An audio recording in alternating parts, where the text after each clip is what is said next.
My true story, from Malibu. My son said I wasn't invited to Thanksgiving.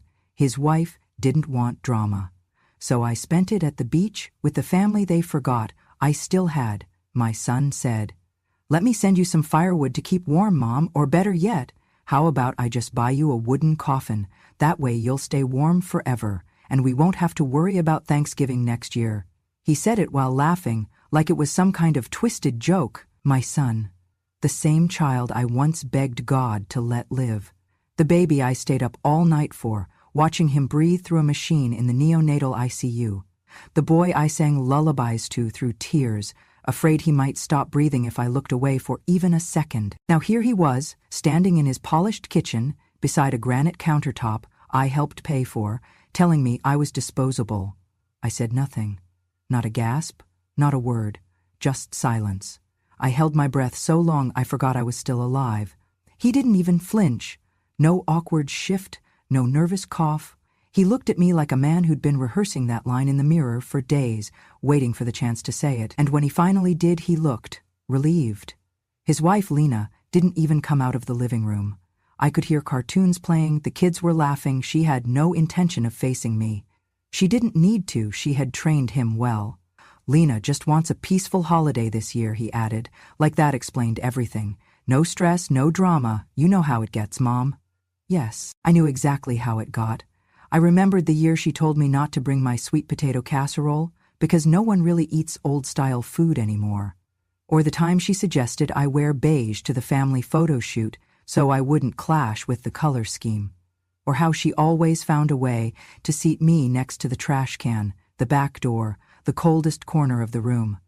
And I remembered every time I swallowed it, smiled through it, told myself it was for the kids. But not this time. I put the tin of cranberry jam on the counter, the one I had made from scratch, just like my mother taught me. Next to it, I placed the scarf I had knitted for my grandson, each stitch woven with the hope that maybe, just maybe, it would matter. He didn't even look at them. "It's not personal, Ma," he said, shrugging. "It's just easier this way." Easier. I walked out. Not in anger, in realization. Outside, snow was starting to fall, soft flakes like feathers, quiet and cold. I pulled my coat tight around me. No one followed me, no one called after me. I walked down the sidewalk as if I were invisible, because to them I already was. At the bus stop, I stood beneath the street lamp, listening to the hum of winter. My hands were bare. I had forgotten my gloves. But it wasn't the cold that stung, it was the clarity. This wasn't forgetfulness. This wasn't a scheduling error or a misunderstanding or the busy chaos of holiday life. This was erasure. Deliberate. Efficient.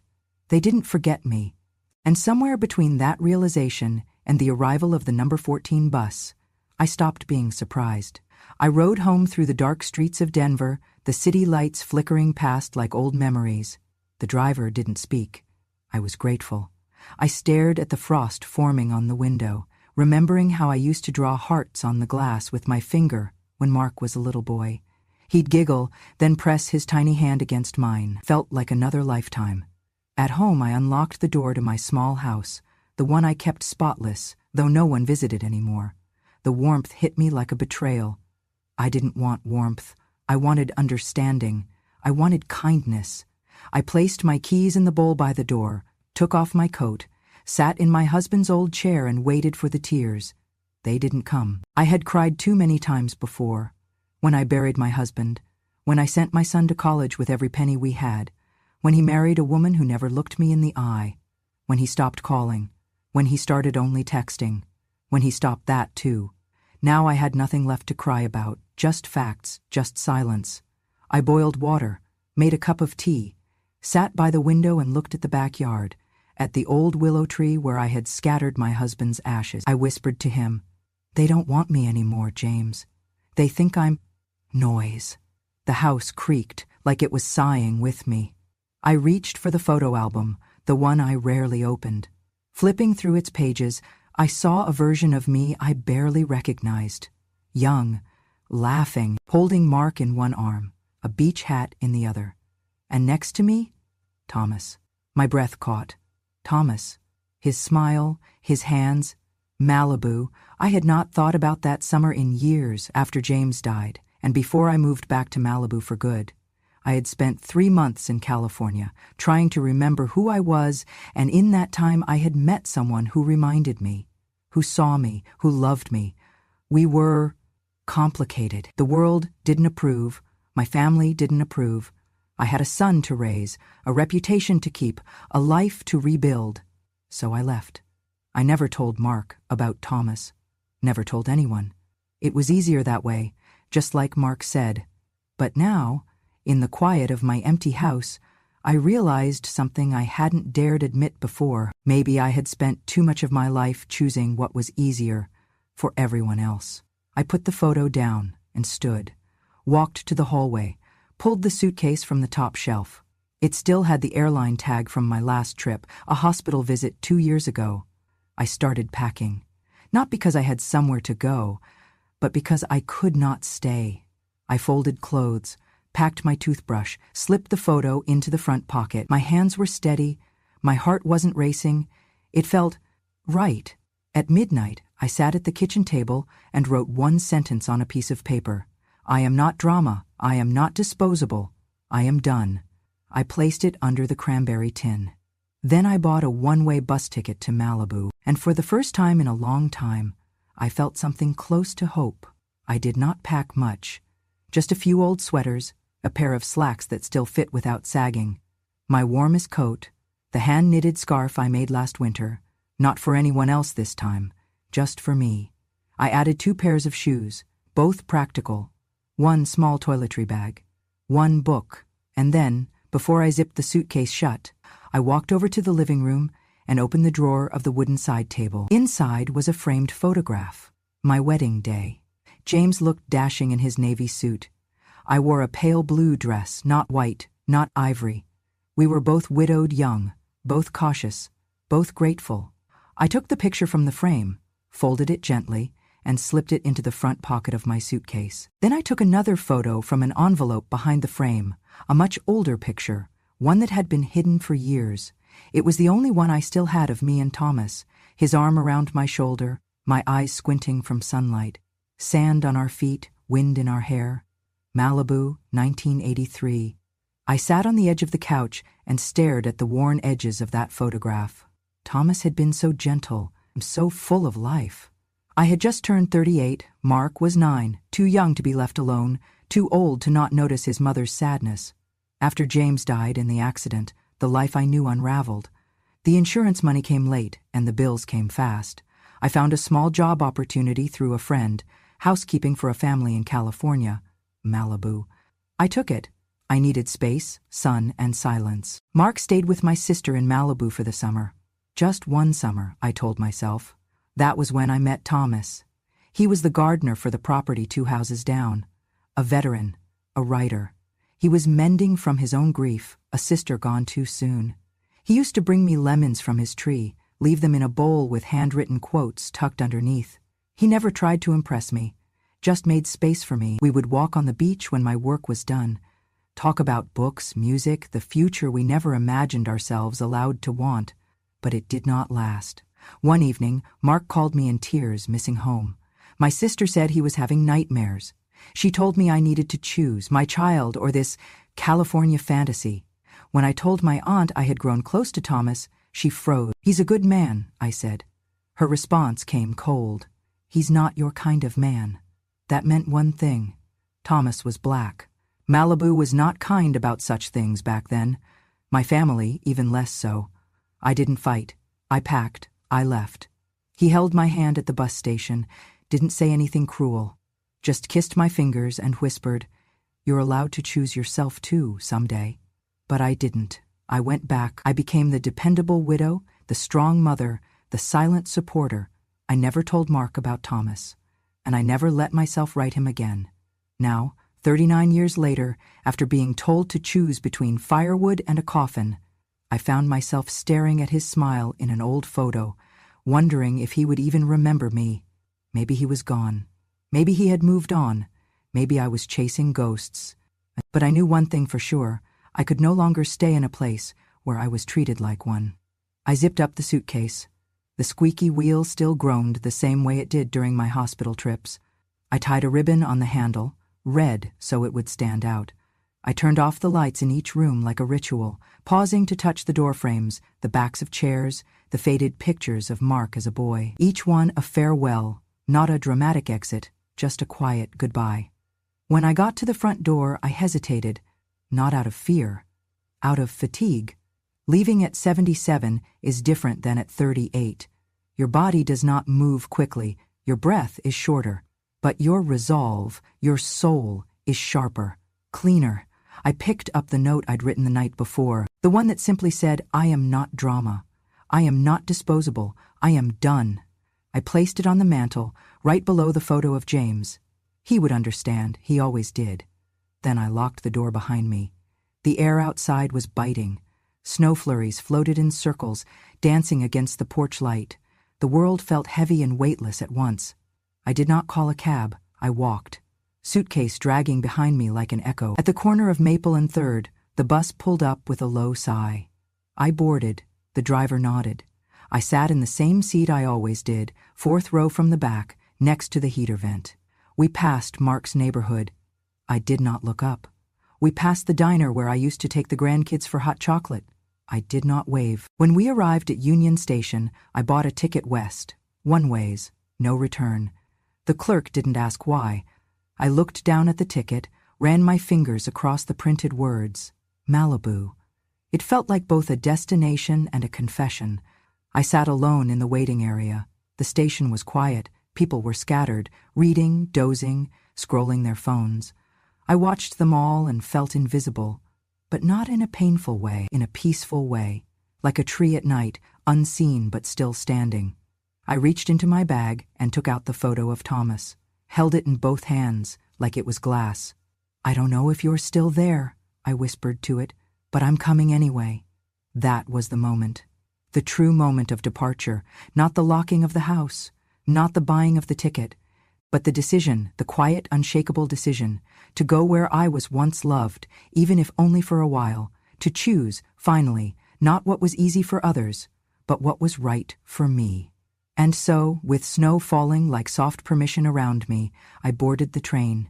I did not know what waited for me in California, but I knew exactly what I was leaving behind. Not a house, not a city, but a version of myself that was no longer mine. It had been nearly 4 decades, but Malibu had barely changed. The light was still golden in the morning, soft and shy like it was unsure whether it was welcome. The ocean still whispered against the shore like it was telling secrets only the lonely could understand. And the air, that particular California air, held the same mix of salt and memory I remembered and feared and longed for all at once. The taxi driver didn't speak as we pulled off the Pacific Coast Highway and into the winding streets above the beach. I watched each curve of the road like I was flipping through a forgotten photo album. Street names triggered memories. Coral Drive, where we used to park and listen to jazz through rolled-down windows. Moonrise Hill, where Thomas once read me poetry until my knees gave out from more than just the incline. I told the driver to stop near the old shopping square. "Here's fine," I said, even though I could have gone straight to the address. But I needed a moment. I stood there for a while after the car drove off, just breathing, letting my feet remember the ground, letting my heart remember who it used to be. The bookstore was still there. It was smaller now, sandwiched between a yoga studio and an organic juice bar, but the blue awning still fluttered the same way it had in 1983.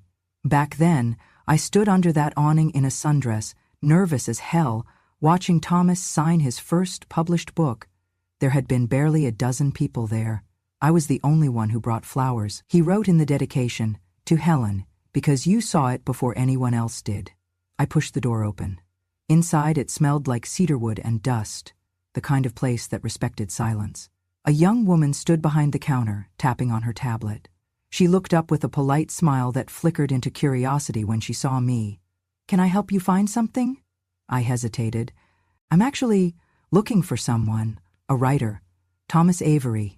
Her eyes lit up. "Mr. Avery? He still comes in every month. He signs copies of his old books and picks up new ones. He's kind of a legend around here."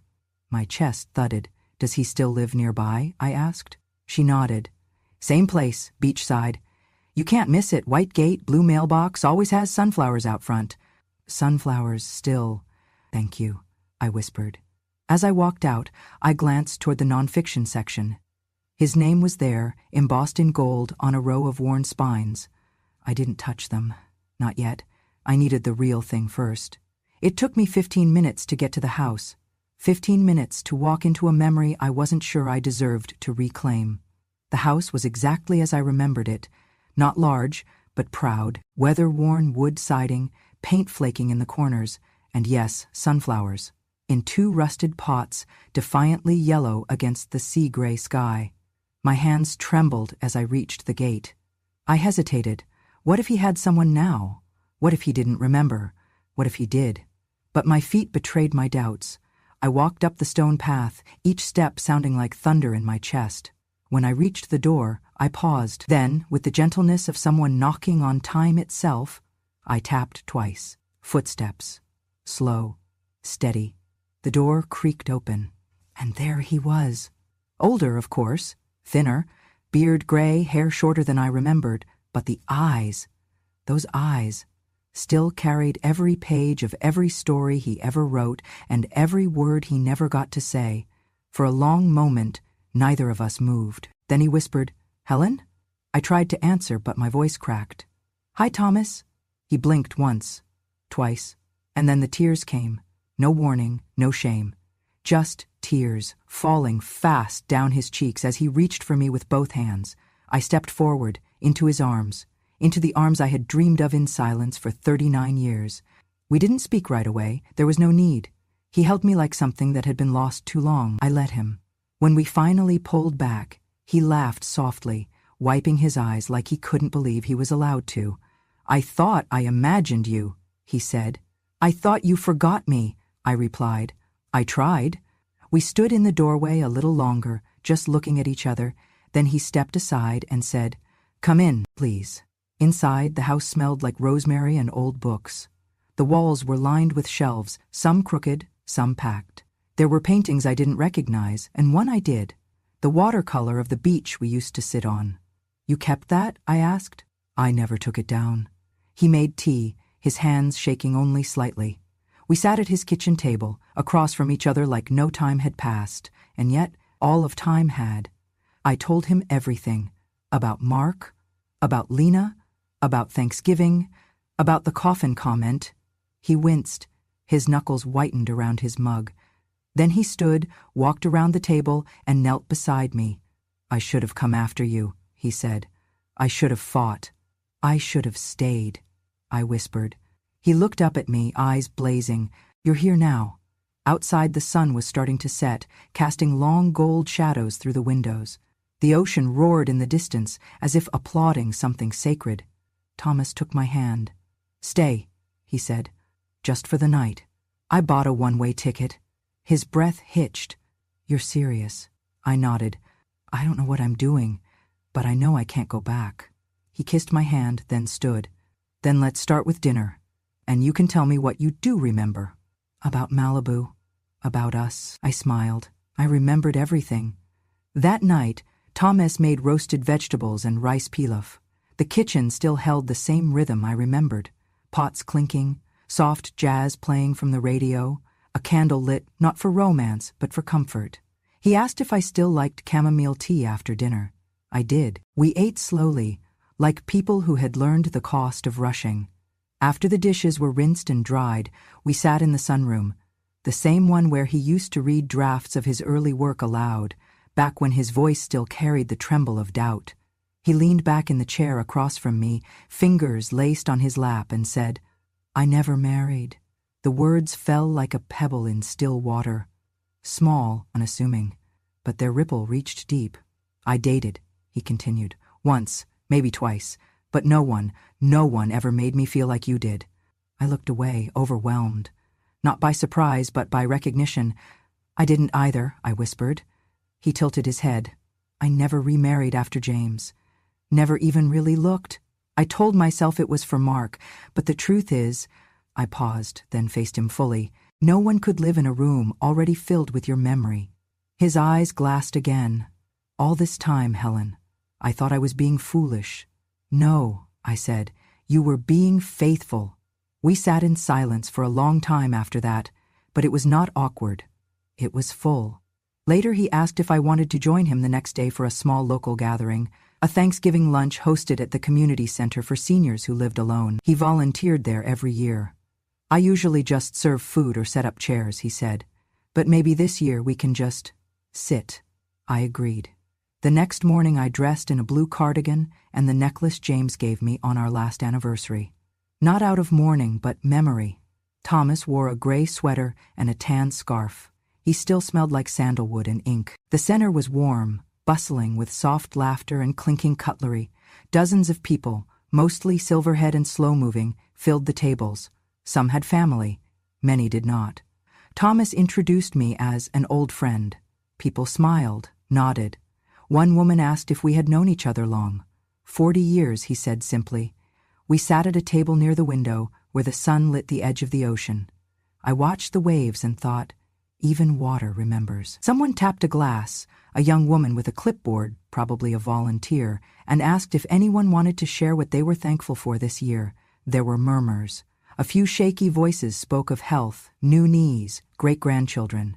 Then Thomas stood. People turned, expecting their usual storyteller, but his voice was quieter than usual. Deeper. I don't speak often at these, he began, but this year is different. He looked down at me. This year, someone came back into my life, someone I never thought I'd see again. We were young when we met, different lives, different families, but she made me feel seen. She made me believe I had something worth saying, long before anyone else believed it. I froze. This woman, he said, his voice cracking, is the reason I started writing in the first place. She is the reason I ever believed I was worth loving. There were soft gasps around the room. She left, he continued, because life demanded it. Because being brave does not always mean staying. And I never blamed her. I waited, not because I thought she'd return, but because no one else ever fit. He reached out, took my hand in his, and said, clear and slow, the only woman I ever loved is now the reason I keep going. The room fell silent. Some smiled. A few wiped their eyes. I sat there, not blinking, as he held my hand like it anchored him to the world. After a moment, someone at another table started clapping. Then another, and another, until the room was filled with the quiet, steady applause of people who understood what it meant to lose, and wait, and still believe. I did not speak. I couldn't, not yet. But inside me, something broke open. Not like glass, but like spring soil. For the first time in decades, I felt seen not as someone's mother, someone's widow, someone's problem, but simply someone. After the lunch, we walked along the beach, shoes off, sand cold under our feet, the wind tangling what was left of my hair. He offered me his scarf. I took it. We did not talk much. We did not need to. As the sun dipped low and the tide reached higher, he stopped, turned to me and said, "Stay." I looked at him. And this time, I did not leave. Each morning in Malibu felt like a quiet resurrection. The ocean, faithful as breath, kissed the shoreline with the same rhythm I remembered from decades ago. But it sounded different now, not like longing, but like belonging. I would wake before sunrise, wrap myself in Thomas's scarf, and walk barefoot to the edge of the water, letting the tide remind me that I was still here. There was something about being near the sea that made time feel generous. I no longer rushed to make breakfast, fold laundry, or call to check in with people who had stopped checking on me. I let myself be still, and in that stillness I met the version of me I thought I'd buried in Malibu. The Helen who laughed out loud, who danced barefoot, who dared to imagine joy beyond usefulness. One morning, as we sat on the deck sipping coffee, Thomas turned to me and said, "There's an event this week, Thanksgiving Day, at the Boardwalk Center." I looked up. "It's for elders with no family, or those whose families—" "Well, you know," he added softly. "I did," he smiled. "They usually just eat and listen to music, but this year they asked if I knew someone who might want to speak." "Me?" His eyes crinkled. "No one else I'd rather hear from." At first I resisted. What would I say? Who would care? But that afternoon I saw a woman on the beach crying into her sleeves. She looked about my age, alone. I didn't approach her, but I understood. Maybe someone out there needed to hear what I never got to say. So I said yes. Thanksgiving arrived with skies so blue it made your heart ache. The event was held in an open-air pavilion near the water, decorated with simple paper leaves and folding chairs. Dozens of elders sat wrapped in sweaters, some in wheelchairs, others hunched but alert. Volunteers bustled with trays of food, warm cider, and second chances. Thomas introduced me as someone with a story that deserves a room. I stood behind the small wooden podium. The mic was too tall. Someone adjusted it for me. I cleared my throat, not to gain attention, but to steady myself. "My name is Helen," I began, and I was almost erased. A hush fell. I raised a son, buried a husband, worked jobs people looked down on. Was the quiet one in the room, the extra chair at the table, the name that got left off the invitation. Some people nodded. I was told, just last week, that maybe a coffin would be better for everyone, that I was more burden than blessing, and for a moment I believed it. I paused, but then I remembered something. I held up an old photo. Thomas had printed it for me that morning. This was me 39 years ago, on this very beach. That girl? She laughed. She danced. She was brave, even when afraid. I looked around the room. I came back here because I wanted to feel like her again, and I did. Not because of a miracle, but because someone remembered me, not for what I gave, but for who I was. I let the silence sit. If you're here today, wondering if you matter, let me say this clearly. You do. Whether anyone calls, whether anyone cares, you are not drama. You are not disposable. You are not done. When I stepped down, people clapped. Not politely, but like something inside them had been shaken awake. What I didn't know was that a young volunteer, a college student named Maya, had recorded the entire speech on her phone. She uploaded it that night with the caption, "She thought no one wanted her story. I think the world needs it." By morning, the clip had gone viral. By the next afternoon, the video had over 3 million views. It began quietly, just a few hundred shares, then a few thousand, then a wildfire of comments across social media. Who is this woman? She reminds me of my grandma. Why are we letting our elders feel this way? But it was one particular sentence that sent the video viral. I was told a coffin might be better than my presence. That line hit people like a punch. Thousands shared stories in the comments about being abandoned, about their own silent mothers, about guilt and gratitude. Within 48 hours, the video was picked up by a popular talk show, then a major news outlet, then a viral TikTok creator who lip-synced my entire speech in full makeup and tears, calling it the most powerful 5 minutes I've ever heard. They started digging. Someone recognized my voice. Another recognized the necklace I wore, an heirloom I'd once shown during a virtual book club years ago, when I still tried to be involved in Mark's company outreach. Then someone made the connection. The internet exploded. Breaking viral grandmother revealed as Helen Green, mother of tech CEO Mark Green. Headlines rolled in like thunderclouds. The mother behind the speech, what Mark Green doesn't want you to know. From boardroom to backlash, Mark Green's Thanksgiving scandal. The quote, "Let me send you some firewood or a coffin," surfaced quickly. It was in a leaked message thread Mark had shared with a colleague. The language matched too perfectly. Someone, likely from within, had kept receipts. Then came the outrage. Twitter raged, Reddit dissected, LinkedIn turned somber. How can a man who leads a company promising empathy-driven tech treat his own mother like that? Investors pulled out. 2 major clients paused their contracts. A board member resigned in protest. And the stock price? It dropped 17% in 3 days. Mark stayed silent at first. He tried to wait out the storm. But silence, in the age of receipts, only adds weight. Then, the second leak happened. A voicemail, the original one, where he said the words in his own voice, laughing. "Let me just buy her a coffin. It'll keep her warm, and it'll keep her out of the way." The backlash turned volcanic. Public statements poured in from the company's HR department, then the ethics committee. There were whispers of lawsuits, internal audits, even employee walkouts. Finally, the board made their move. Mark Green was asked, then forced, to step down. It made national headlines. I saw the coverage on Thomas's old television. the grainy kind that still had a rabbit ear antenna and yellowed remote buttons. The news anchor paused on a split screen, my face on the left, Mark's on the right. The woman who reminded America how we treat the elderly is the mother of the man who reminded us why that message matters. I sat frozen, tea cooling in my hands. Thomas reached over and turned off the TV. He did not look triumphant, just quiet. "I didn't ask for this," I whispered.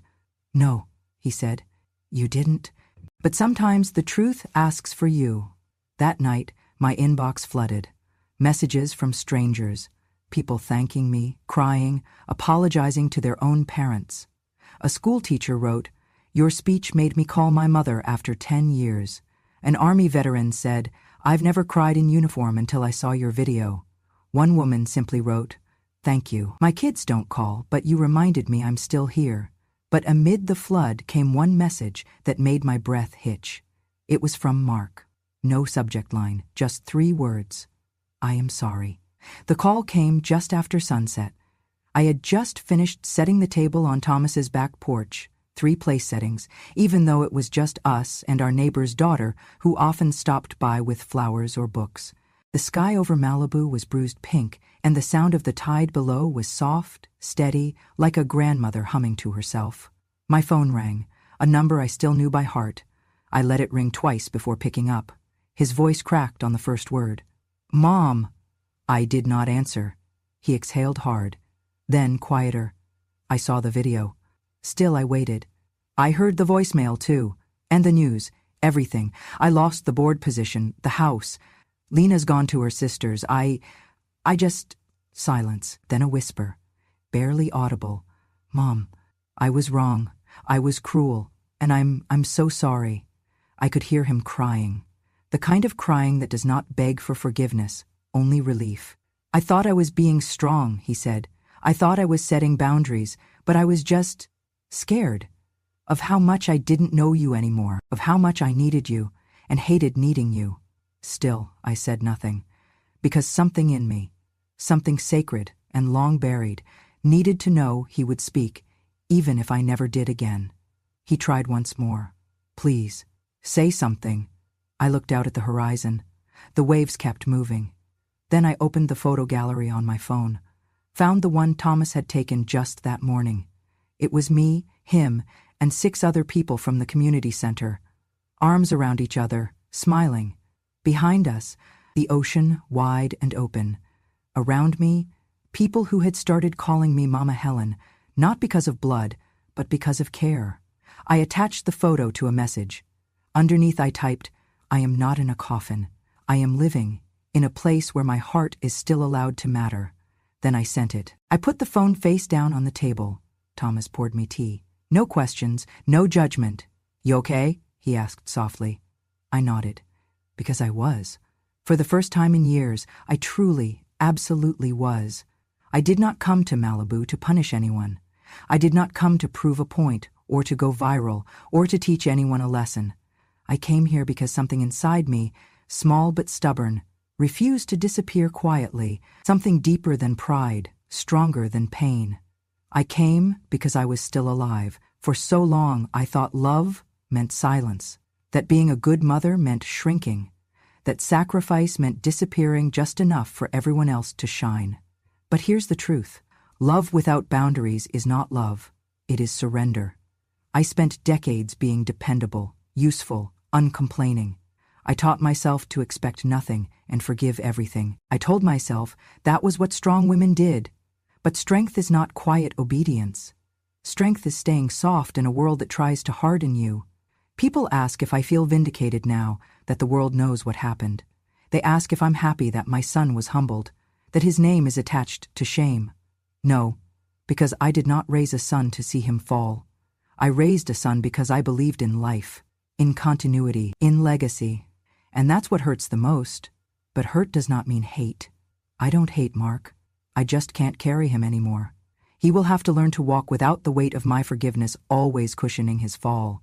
Because that too is love, letting someone face the echo of their choices. I live in Thomas's home now. We're not husband and wife. We are something gentler, 2 souls who lost and waited and found each other not at the beginning, but where it mattered most. the middle. I volunteer at the community center. I bake bread. I read aloud to people who cannot read anymore.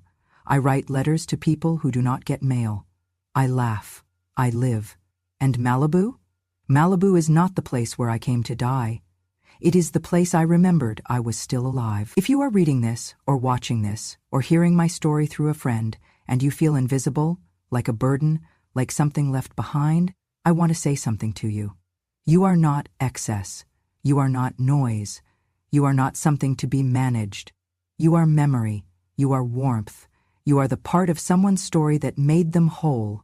Maybe they forgot, maybe they chose to, but forgetting does not erase worth, and silence does not erase truth. You matter then, you still matter now, and if no one else sees that, I do. So wherever you are, a kitchen alone, a nursing home chair, a porch with no visitors, remember this. You were once someone's whole sky, and maybe, just maybe, you still are, to someone who forgot you ever existed. If this story stirred something in you, if it made you think of a mother you haven't called, a grandmother you once left waiting at the window, or a woman in your life who gave more than she ever received, then do not let the silence stay silent. Here on Grandma True Stories, we don't scream, we remember. We speak what others buried, and we remind the world, you don't need a microphone to be heard. You just need the truth, told out loud. So if you believe revenge can come in the form of grace, if you believe wisdom has wrinkles, and if you believe that the quietest woman in the room still has something to say, then subscribe. Join us, because when a grandma speaks, the world finally listens. Subscribe to Grandma True Stories. We don't tell tales, we tell truths, the kind that stay with you.